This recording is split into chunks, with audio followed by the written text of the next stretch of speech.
अस्सलाम वालेकुम नाजरीन, उम्मीद करता हूँ कि आप सब खैरियत से होंगे। सऊदी अरब की आज की कुछ अहम तरीन अपडेट्स आपके साथ शेयर करूंगा, तो आप सबसे रिक्वेस्ट है कि आपने ये शॉर्ट वीडियो अंत तक लाजमी देखनी है। और अगर आप सऊदी अरबिया के डेली अपडेट्स जानना चाहते हैं तो हमारा चैनल लाजमी सब्सक्राइब कर लें। पहली अपडेट हज व लमयत कैटेगरी से मुतल्लिक है, यानी आप सऊदी अरेबिया से बाहर गए लेकिन जो वक्त था, जो टाइम पीरियड था, आप उसके दौरान वापस नहीं आए। जवाजात के ऑफिशियल ट्विटर हैंडल पर एक शख्स ने दरियाफ्त किया कि वो सऊदी अरेबिया में फैमिली ड्राइवर के तौर पे काम करते थे। खरूजी ओहदा पर वो अपने मुल्क गए लेकिन वापस नहीं आए। अब उनके खरूजी ओहदा को एक्सपायर हुए 2 महीने गुजर चुके हैं। तो जब उन्होंने कफील से पूछा कि मैं वापस आना चाहता हूं, तो कफील का यह कहना था कि उनका नाम अब सिस्टम से खारिज कर दिया गया है।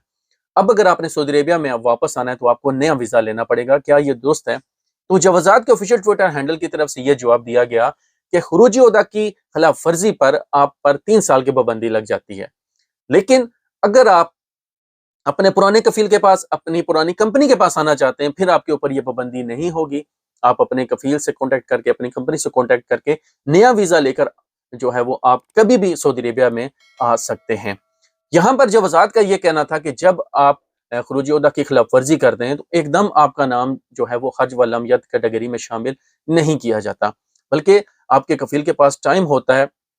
अगर आपका खरूजी ओहदा रिन्यू हो जाता है 2 महीने के अंदर अंदर, यानी 60 दिन के अंदर अंदर आपका जो एक्सपायर जो खरूजी ओहदा है वो रिन्यू हो जाता है, तो उसके बाद जो है वो आपका नाम इस कैटेगरी में शामिल नहीं होता। आप इजीली सऊदी अरब में वापस आ सकते हैं। लेकिन अगर आप 2 महीने के अंदर अंदर वापस नहीं आते तो फिर आपका नाम जो है वो हर्ज व लमयत कैटेगरी में शामिल कर दिया जाता है। अपनी वीडियोस में मैं हमेशा ये कहता रहता हूँ कि अगर आप अपनी कंपनी से, अपने कफील से खुश नहीं हैं तो हमेशा खरूज नहाई पर अपने मुल्क वापस जाएं। हमारे बहुत से ऐसे अजीज हैं, फेसबुक पर आपने देखा होगा कि जब उनका कफील या उनकी कंपनी जो है वो उनको मंथली सैलरी नहीं देते, वो मतलब कि उनके साथ वो खुश नहीं है, तो वो क्या करते हैं कि शॉर्टकट हल निकालने के लिए छुट्टी पर चले जाते हैं कि हमको इमरजेंसी, हमने पाकिस्तान जाना है या इंडिया जाना है। जब आप वहां पर जाते हैं फिर वो कहते हैं हम वापस नहीं आएंगे।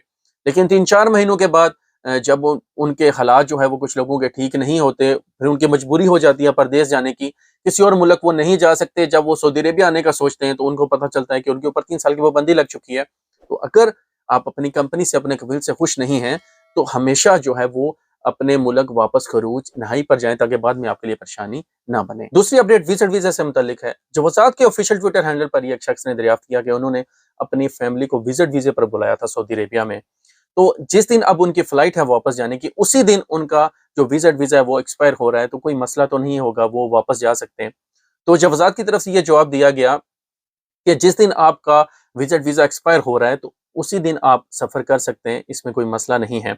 लेकिन आपने सिर्फ ये देखना है कि आप रात के 12 बजे से पहले पहले अपनी इमिग्रेशन क्लियर कर लें, आप जो है वो सऊदी अरेबिया से बाहर जा चुके हों। अगर रात के 12 बज जाएंगे तो फिर जो है वो अगला दिन स्टार्ट हो जाएगा, फिर आपको लाजमी जो है वो विजिट वीजे की फीस जमा करवानी पड़ेगी, तभी आप सऊदी अरेबिया से बाहर जा सकते हैं। यहाँ पर जवाजात का यह भी कहना था कि अगर आप परेशानी से बचना चाहते हैं कि कोई मसला ना हो, तो जो आपका विजिट वीजा जब एक्सपायर हो रहा है तो उससे 2 दिन पहले की आप फ्लाइट कर लें।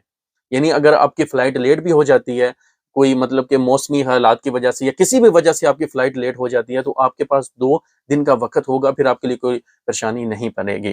बाकी जवाजात का ये कहना था कि जिस दिन वीजा एक्सपायर हो रहा है आप सफर कर सकते हैं, बस देखना यह है कि जो रात के 12 बजे उससे पहले पहले आप सऊदी अरेबिया से बाहर जा चुके हों।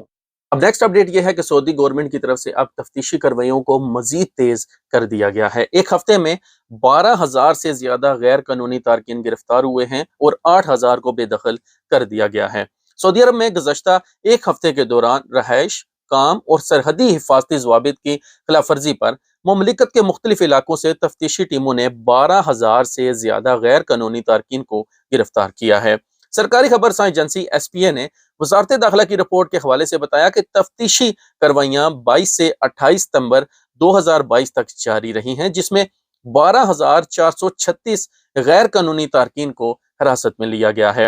रिपोर्ट के मुताबिक 6,911 तारकीन अकामा कवानीन की खिलाफ वर्जी के मुर्तकिब पाए गए, जबकि 3,249 गैर मुल्कियों को सरहदी हदूद की खिलाफ वर्जी के जुर्म में गिरफ्तार किया गया है। 2,000 से ज्यादा तारकीन को कानून मेहनत की खिलाफ वर्जी पर हिरासत में लिया गया है। 198 अफराद को गैर कानूनी तौर पर सऊदी अरब की सरहद अबूर करते हुए गिरफ्तार किया गया है, जिसमें से 35% यमनी, 55% एथोपी और 10% मुख्तलिफ ममालिक के शहरी थे। علاوہ ازیں 44 افراد کو غیر قانونی طریقے سے سعودی عرب کی سرحد عبور کر کے بیرون ملک جانے کی کوشش کرتے ہوئے حراست میں لیا گیا ہے۔ وزارت داخلہ کی رپورٹ میں بتایا گیا ہے کہ 8 افراد کو غیر قانونی تارکین کو پناہ، روزگار اور نقل و حمل کی سہولت دینے کے جرم میں گرفتار کیا گیا ہے۔ جو شخص بھی غیر قانونی تارکین کو سعودی عرب میں داخل ہونے کی سہولت فراہم کرے گا، اسے 15 برس قید اور 10 لاکھ ریال جرمانے کی سزا ہوگی۔ غیر قانونی طریقے سے مملکت میں داخل ہونے والوں کو مختلف سہولتیں فراہم کرنے کی صورت میں گاڑی اور رہائش کے لیے استعمال ہونے والا مکان بھی ضبط کر لیا جائے گا اور خلاف ورزی کے ذمہ دار کی مقامی ٹیم میں تشہیر بھی کی جائے گی۔ تو آپ سب سے ریکویسٹ ہے کہ انلیگل جو ایکٹیویٹیز ہیں یا جو لوگ انلیگل سعودی عربیہ میں رہتے ہیں تو انہیں کوئی بھی سہولت فراہم نہ کریں، کیونکہ آپ اپنی طرف سے تو ان کی ہیلپ کر رہے ہوں گے، لیکن وہ آپ کے لیے کل کو جو ہے وہ بڑا مسئلہ بن سکتا ہے اور آپ کے لیے پریشانی کا باعث بن سکتا ہے۔ سعودی محکمہ ٹریفک نے انتباہ کیا ہے کہ کھلی گاڑی میں سامان کے لیے مختص جگہ پر بیٹھ کر سفر نہ کیا جائے، اس سے مسافروں کی زندگی کو خطرہ لاحق ہو سکتا ہے۔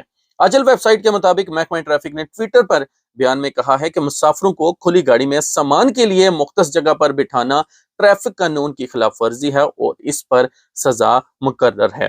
محکمہ ٹریفک کا کہنا ہے کہ اچانک ٹریفک حادثہ ہونے کی صورت میں ایسے لوگوں کی زندگی خطرے میں پڑ جاتی ہے جو نشستوں کی بجائے سامان کے لیے مختص جگہ پر بیٹھ کر سفر کرتے ہیں۔ تیز رفتار ڈرائیونگ کے دوران حادثہ رونما ہونے پر ایسے لوگ عام سواریوں کے مقابلے میں زیادہ زخمی ہوتے ہیں اور ان کے زخم بھی شدید نوعیت کے ہوتے ہیں۔ تو لاسٹ اپڈیٹ شیئر کروں گا جدہ کے حوالے سے۔ تو جدہ کے 2 مزید علاقوں العدل اور الفضل کو مسمار کرنے کا آغاز کر دیا گیا ہے۔ سعودی عرب میں جدہ شہر کے غیر منظم علاقوں کے امور سے متعلق ترقیاتی کمیٹی نے 2 مزید محلوں العدل اور الفضل کو مسمار کرنے کا آغاز کیا ہے۔ انہدام کی کارروائی 22 اکتوبر کو مکمل ہوگی، جبکہ 22 جنوری 2023 تک سارا ملبہ صاف کر دیا جائے گا۔ یاد رہے کہ گزشتہ ماہ دونوں علاقوں کے رہنے والوں کو حتمی نوٹس دیے جا چکے تھے۔ سبق نیوز کے مطابق کمیٹی کی جانب سے کہا گیا تھا کہ ام السلم اور کلو اور بتاش کے علاقے کے رہائشیوں کو بھی حتمی نوٹسز جاری کیے گئے تھے۔ دونوں علاقوں میں بھی بجلی اور دیگر سروسز کو منقطع کرنے کا آغاز کر دیا گیا ہے۔ یہاں انہدام کی کارروائی 15 اکتوبر سے شروع ہو کر 29 اکتوبر کو مکمل کر لی جائے گی، جبکہ 29 جنوری 2023 تک سارا ملبہ اٹھا لیا جائے گا۔ واضح رہے کہ جدہ کے ترقیاتی منصوبے کے تحت شہر کے 32 علاقوں کو منہدم کر کے وہاں باقاعدہ جدید تعمیرات کا آغاز کیا جائے گا۔ جدہ میں یہ 4 آخری علاقے رہ گئے تھے جنہیں مسمار کرنے کا آغاز کر دیا گیا ہے۔ تو ناظرین، یہ تھی آج کی کچھ اپڈیٹس، امید کرتا ہوں یہ آپ کے لیے مفید رہیں گی، مؤثر رہیں گی۔ سعودی عربیہ کے ڈیلی اپڈیٹس کے لیے ہمارا چینل لازمی سبسکرائب کر لیں۔ ملتے ہیں نیکسٹ ویڈیو میں۔ اللہ حافظ۔